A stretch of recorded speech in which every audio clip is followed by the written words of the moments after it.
Are you serious? Are you serious? Let me get you an update, a very urgent update, and our prayers going out to Nepal.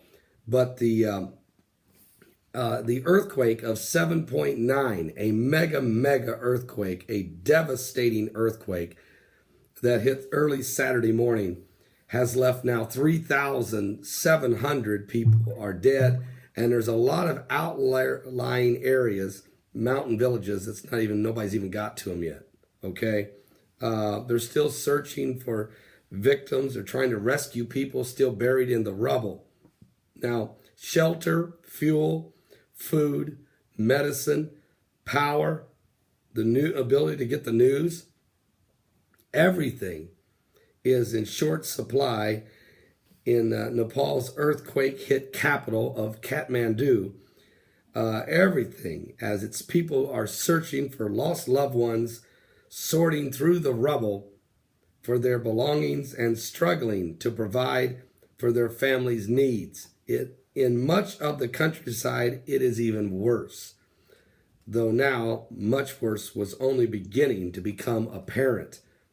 Folks, the death toll of this catastrophe right now is over 3,700, but it is going to grow and grow exponentially.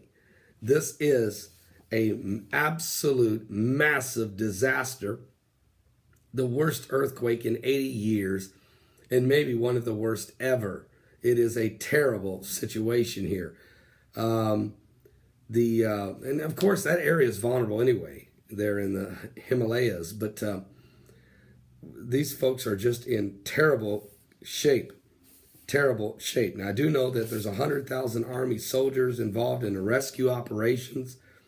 There is teams been sent from all over the world, from governments all over the world, including the United States, to assist in the search and rescue. And heavy equipment is now on its way. It's going to take some cranes. It's going to take some bulldozers. It's going to take some specialized equipment to handle a lot of this, because these buildings have collapsed. Many Hindu temples and many pagan monuments have been destroyed. Many of them collapsing everywhere all over the capital city of Kathmandu and the surrounding area.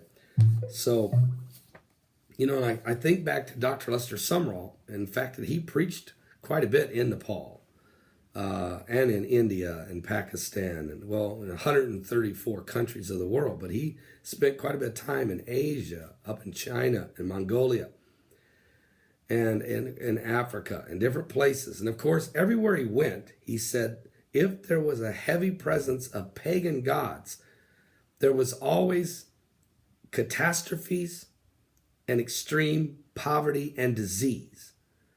Everywhere there was a lot of pagan gods, where paganism was the predominant choice of worship, there was always great disease, great poverty, and great catastrophes.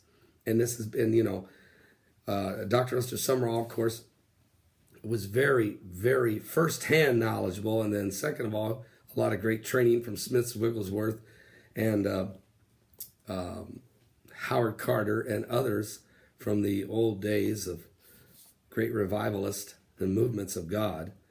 So I think about that now, looking at this situation. We really are in prayer for the people of Nepal. We really are in prayer for you all. And we're going to continue to pray in Jesus' name. God bless.